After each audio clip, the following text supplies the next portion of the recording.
안녕하십니까. 팩트체크를 통한 왈가왈부 유영호입니다. 지금 오늘은 얘기할 것이 뭐 특별히 북에서는 이런 거가 얘기 안 될 것 같은데 별로 여기 이제 남쪽 사회에서 최근에 가장 관심이 사회적인 그 논의라 그래야 되나 뭐 갈등의 요인이 된 최저임금 문제. 최저임금이 최근 2.9% 상승, 최저로 상승을 했고 또 문재인 대통령이 3년 내 시급 1만 원, 시급 기준으로 1만 원을 공약으로 내세웠지만 못 지켰다고 대통령이 직접 사과의 말까지 한 그런 문제에 대해서 북에서는 임금이 어떻게 책정이 되고 그런 것들 참 궁금하잖아요. 우리가 북에 대해서 임금 그 구조 그런 거에 대해서 한번 얘기를 해보겠습니다. 특히 이제 여기 홍광철 씨가 군 생활도 했지만 군 생활 여기 남쪽으로 오기 전에는 바로 노동지도원 그거와 상당히 관련된 노동지도원을 했었기 때문에 조금 더 많이 알 거고 급여들이 어떻게 책정되고 그 임금 인상은 거기는 어떻게 되는지 뭐 이런 것들에 대해서 간단히 한번 체크해 보도록 하겠습니다. 최저임금이라는 거 말 자체를 북한에서는 모르거든요. 네, 최저임금이라는 말 자체는 몰라요. 그러니까 이게 최저임금이라는 자체는 경영주가 그 노동자들한테 그 합당한 그 금액을 지불하지 않기 때문에 노동의 그 상응하는 대가를 지불하지 않기 때문에 그 최저임금이라는 걸 나온 거 아니에요. 그리고 그건 아마 이게 자본주의만 있는 것 같아요. 그렇겠죠. 네. 북한에는 최저임금이라는 말 많이 없거든요. 북한은 간부들, 유국 간부 있죠. 유국 간부. 유국 간부들하고 사무원, 예? 그리고 이제 의사처럼 이런 사람들은 정액 생활비를 받아요. 아, 그럼 딴 사람들은 정액제가 아니에요? 노동자들은 정액제. 성과제? 예. 그러면? 그러니까 독립체전제잖아요. 지금은. 그러니까 이 기업소에서 그 자기 버는 것만큼, 네, 버는 것만큼 떼는 게 있어요. 뭐 국가기업 리드금, 뭐 감가상각금, 뭐 이런 거. 예? 그다음에 무슨 뭐 그 부동산 뭐더라? 그 항목 있어요. 이제 잘 기억이 잘 안 나는데 그걸 떼고 그다음 뭐 징병문화사업비, 뭐 일반비, 뭐 이런 거 쭉 다 뗀단 말이에요. 그 떼고 나머지를 가지고 그다음에 노동자들이 이렇게 자기 일한 것만큼 예? 그렇게 나눠주죠. 그러니까 그걸 좀 단순화시켜서 얘기하면은 이 공장 기업소에서 100이라는 수입이 창출됐다. 그런데 그 중에 이제 아까 좀 전에 무슨 문화사업비 공적인 공공서야 될 비용을 100에서 예컨대 50만큼 떼낸다. 전체 써야 되면 이 남는 50을 이 공장 기업소에서 분배를 하는 거예요. 분배를 하는데 그것도 똑같이 하는 게 아니에요. 자기가 어느 만큼 그 기업이 리드 그 이익을 위해서 일한 것만큼 이렇게 일한 그게 따라서 또 나누죠. 그게 노동 정량이라는 게 있거든요. 노동 정량표라는 게 있어요. 노동 정량표라는 게. 그러니까 무슨 제강공 우리 기업소 같은 경우에는 황학이라는 사람이 제일 급수 높거든요. 노동자인데 대학 졸업생도 아니에요. 그 사람 재간 6급이란 말이에요. 그리고 전공인데 그 사람 기본 직무는 전공인데 전공은 몇 급이었던지 잘 생각 안 나. 근데 재간 6급, 7급이었어요, 그 사람이. 재간은 8급이 최고란 말이에요, 8급이. 그 사람이 제일 급수 높았어요. 근데 그 사람 같은 경우에는 우리 기업 매달 그 생활비가 몇만 원씩 된단 말이에요. 몇만 원? 네. 그러니까 몇백만 원이 아니고. 북한은 이 원다리가 다르잖아요, 이게. 근데 우리 지배인 당비서 같은 사람들, 그건 유급이란 말이에요. 그 지배인 당비서 같은 경우에는 4,000원 이 정도밖에 안 돼요. 그 당비서보다 거의 뭐 몇 배를 받는데 그 사람? 10배까지 뭐 이렇게 몇만 그렇게 돼요. 원이면. 그러니까 그게 그 노동 정량표라는 게 있어요. 그리고 생활비 계산하는 그 공식이 있거든요. 그 공식에 이어서 이렇게 계산하는데 그 기업소가 우리가 생산 계획을 넘쳐 수행하고 많이 벌었어도 지배인하고 초급당비서 그다음 내처럼 노동지도원 이런 사람들한테는 많이 돌아 안 가게 공식이 돼 있어요. 그게 아무리 내가 아무리 농가질 하자 해도 못 한단 말이에요. 그리고 그걸 게시해요. 우리는 생활비를 여기는 안 게시하죠. 얼마씩 가져간다를. 생활비를 게시한단 말이에요. 그러면 노동자들이 다 보죠. 그러면 야, 저 집에 방 안에 사무실에 앉아 노는 것 같은데 왜 내보다 생활비 높아? 노동자들이 이런단 말이에요.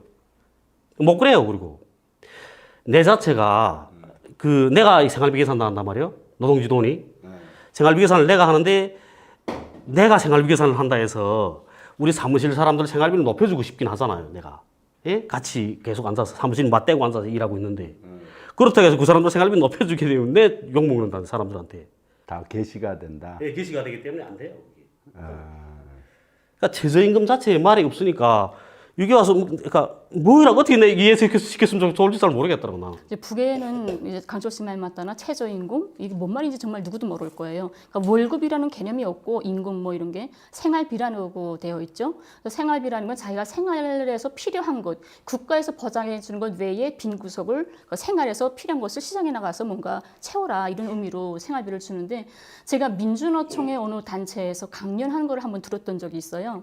근데 거기서 무슨 말을 하냐면 주 52시간을 위해서 투쟁하자는 걸 구호로 내세우더라고요. 정말 깜짝 놀랐어. 주 52시간을 왜 해야 되지? 아마 북쪽에 가서 남쪽 분들이 당신은 주 몇 시간 일합니까? 하게 되면 단 한 명도 대답 못 할 거예요. 아는 사람 한 명도 없어요. 그럼 계산을 해야 돼요. 우리는 토요일까지 일을 하거든요. 그러면 하루에 8시간이면 8시간이면 6, 8에 48. 아, 우리는 48시간 일합니다. 그 계산을 하고 대답을 해야 되는 거예요. 한 명도 내가 주에 몇 시간 일한다는 거를 기억하는 사람 한 명도 없거든. 왜? 하루에 8시간만 알면 되지. 주 몇 시간 하는 걸 왜 알아야 되는데. 이렇게 되기 때문에 우리가 주 몇 시간 이게 정말 이해가 힘들었고 최저임금 그 처음에 들었을 때 이 사람들 참 웃기네. 최저임금을 왜 더 많이 달라고 투쟁을 하지? 그만큼 자기들이 기술 높이거나 일 많이 하면 되지. 왜 달라면 국가가 뭐 멍탕멍탕 주나? 자기들이 역할을 해야지? 이 생각을 했거든요. 근데 북은 자기가 월급은 뭐 난 얼마나 많이 받고 싶다 하게 되면 기술급수를 높이면 돼요. 그 사람이 의사냐 판사냐 노동자냐 따라서 월급이 달라지는 게 아니라 자기 직종에서 얼마만큼의 높은 기술급수를 소유했냐에 따라서 월급이 달라지거든요. 생활비가. 그러니까 네, 생활비에서 우선 첫째로 급수가 높아야 돼요. 그다음에 연한수, 근무 연한. 그러니까 한 직종에서 오래 생활하면 생활비는 높아져요. 네. 그런 거 있어야 되고 그다음에 내가 뭐 옷을 만드는 피복 공장이다 하게 되면 바지를 100개를 뭐 여바퍽이라든가 맡았다면 내가 좀 더 성과를 해서 150개를 만들었다. 그러니까 성과금이죠. 얼마만큼 더 계획을 완수했냐에 따라서 또 올라가고 독립생산자니까 여기 자기가 한 것만큼 기술을 높이고 일을 많이 한 것만큼 내가 받기 때문에 누구한테 야 나 돈 좀 더 줘. 이건 말이 안 되는 거기 때문에 이해가 안 돼요. 기술 급수를 높인다는 게 예를 들면은 아까 제광공이다, 뭐 양복 재단공이다 그러면은 그 기술 급수를 예를 들어 1급, 2급, 3급 이렇게 있듯이 그 올라간 시험이라 그래야 되나 뭐가 있을 거 아니에요? 네, 그거 1년에 한 번씩 해요. 공인받아. 2년에 한 번씩 아니야? 1년에 한 번씩 하는데 급수사정이라는 거 하거든요.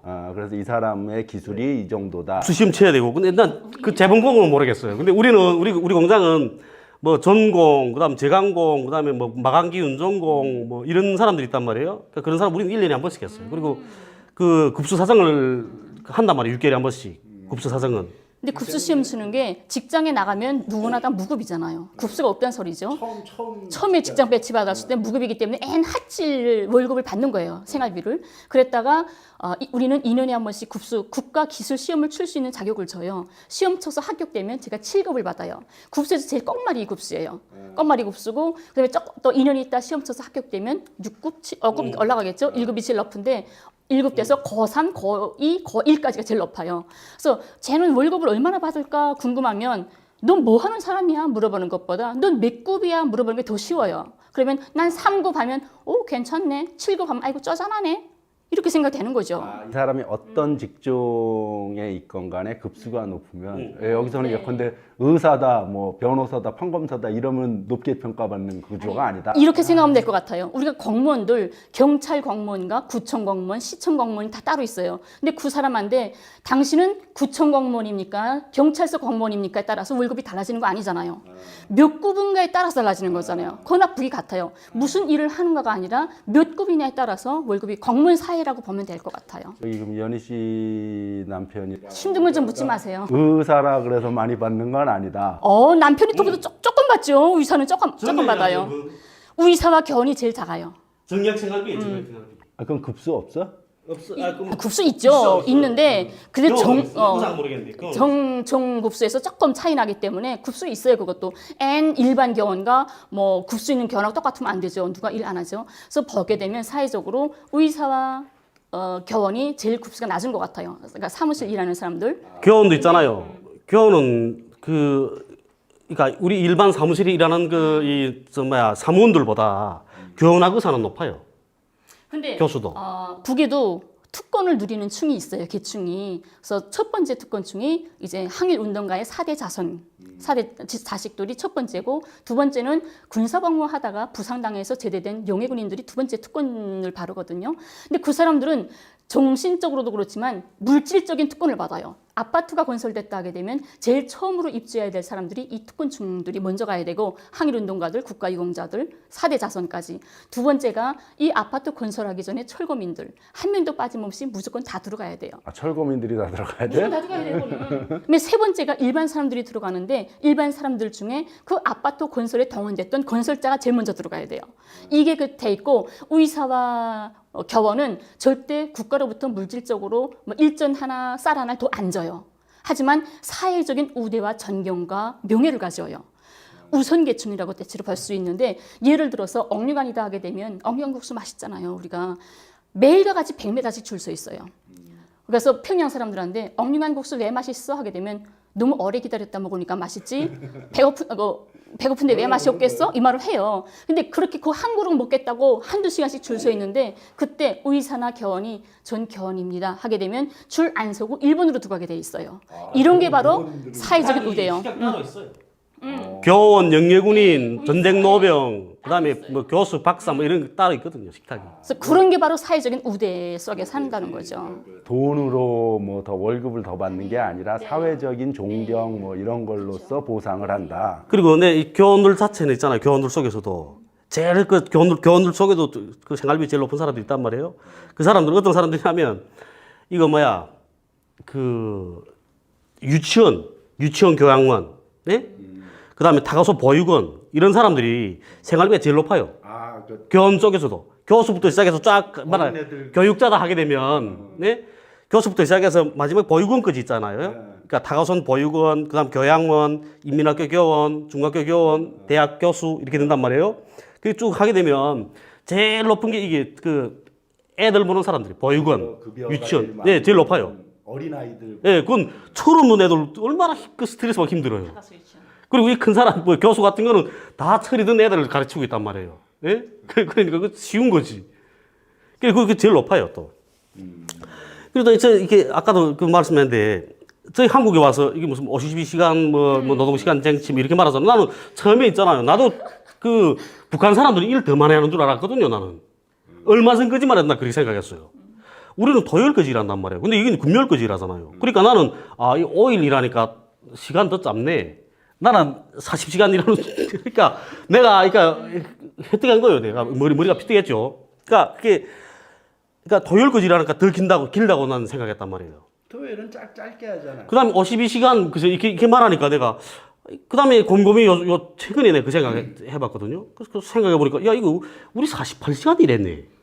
그러니까, 그 노동시간은 더 짧은 거야, 북한에.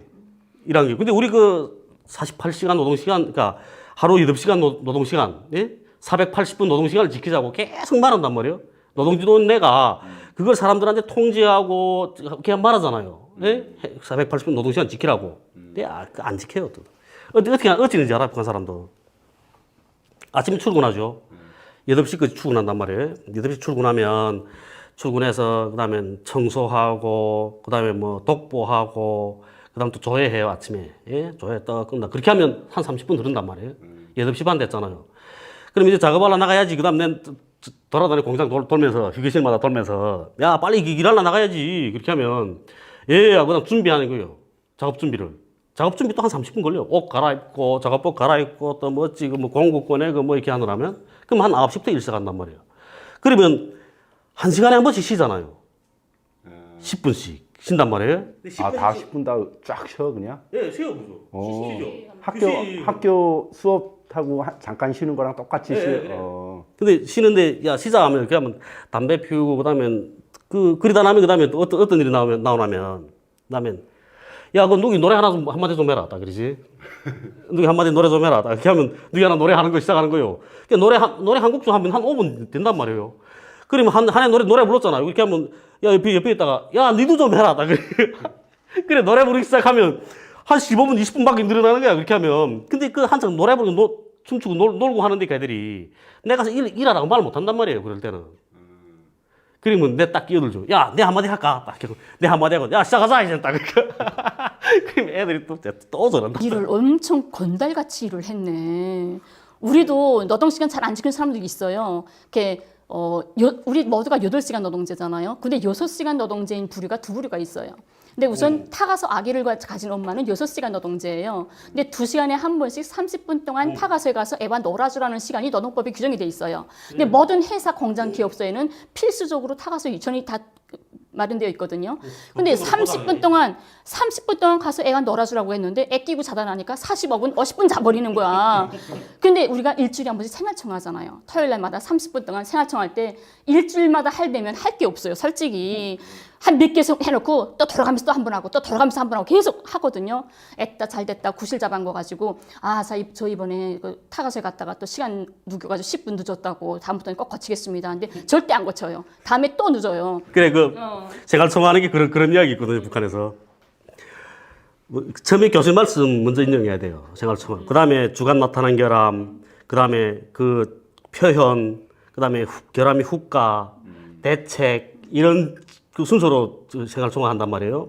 그러면 말씀은 전주와 같습니다. 그 다음에 나타난 결함도 전주와 같습니다.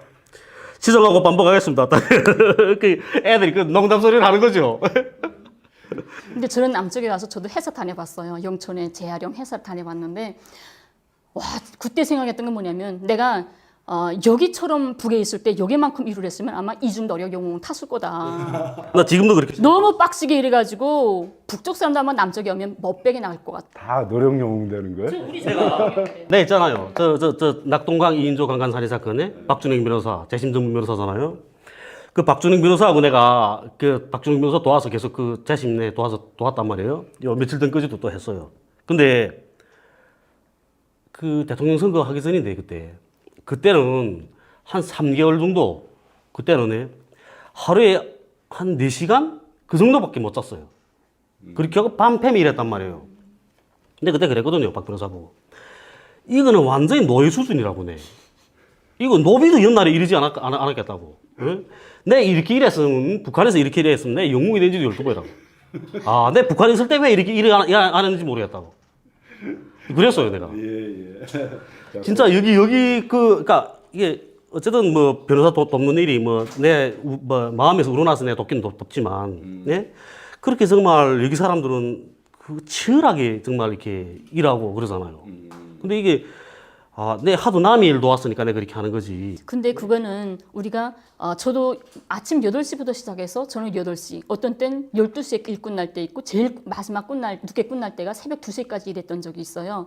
근데 영천에서 내가 일을 할 때 근데 절대 불편하거나 반감이 안 생겨요. 너무 좋은 거예요. 저녁 퇴근 때 되면 사장님 오늘 몇 시까지 잔업합니까? 물어봐요. 기대하거든. 제발 좀 많이 했으면 돈 더블 주잖아요. 그러니까 저도 여기 있으니까 걸음걸음 순간순간 돈이잖아요. 돈에 자연히 예속이 되더라고. 근데 남쪽 사람들은 전문 뭐든가 그 월급에 모든 인생을 걸어야 되는 거잖아요. 월급에 내 운명을 책임져야 되잖아요. 근데 북쪽 사람은 월급에 대한 생활비에 대한 가치관이 별로 관심이 없어요. 월급 가지고 별로 빈 구석을 약간씩 채우는 거기 때문에 모든 게 교육, 무상치료, 무료교육, 그다음에 무상주택, 음식, 쌀부터 야채까지 몽땅 국가가 공급하는 거니까 생활비가 그렇게 나한테 큰 타격을 안 주거든요. 그렇죠. 지금 북한에 이렇게 경제 제재 받고 북한이 어렵잖아요. 예? 그러니까 지금 모든 사람들이 장사할 생각도 하고 이렇게 한단 말이에요, 북한 사람들이. 근데 그전에는 국가가 모든 걸 책임지고 공급하고 이렇게 하는 그런 체제였을 때는 누구도 그런 데 생각 안 했어요. 그러니까 우리 아버지가 한 70원 정도 탔거든요. 생활비를 옛날에. 우리 아이 쪽에 70원 정도 탔는데 우리 어머니도 한 70원 정도 타고 이랬어요. 그런데 그 돈 가지고 저금도 하고 70원 갖고? 네, 저금도 하고 외식도 하고 어쨌든 집안에 필요한 거 사기도 하고 그렇게 해도 남았어요, 돈이. 그랬단 말이에요.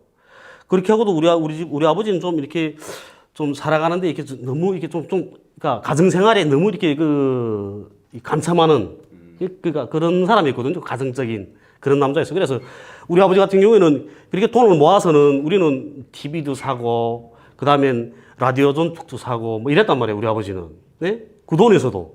일단 간단히 북에서의 임금에 대한 인식, 그리고 거기서 어떤 급여가 어떻게 나눠지고 생활비라는 것은 어떤 의미인지 여기와는 좀 다르다는 관념 자체가 다르다는 그 정도 알아보는 걸로 하고요. 예. 오늘 어쨌든 임금 문제에 나와서 이 정도로 얘기를 하는 거 하겠습니다. 그리고 나중에 아까 그 생활 총화하는 것들 이런 것들은 나중에 한 번쯤 그거에 대한 것도 하는 것도 재밌을 것 같아요. 예, 예. 어쨌든 요걸로 마치도록 하겠습니다. 예, 감사합니다.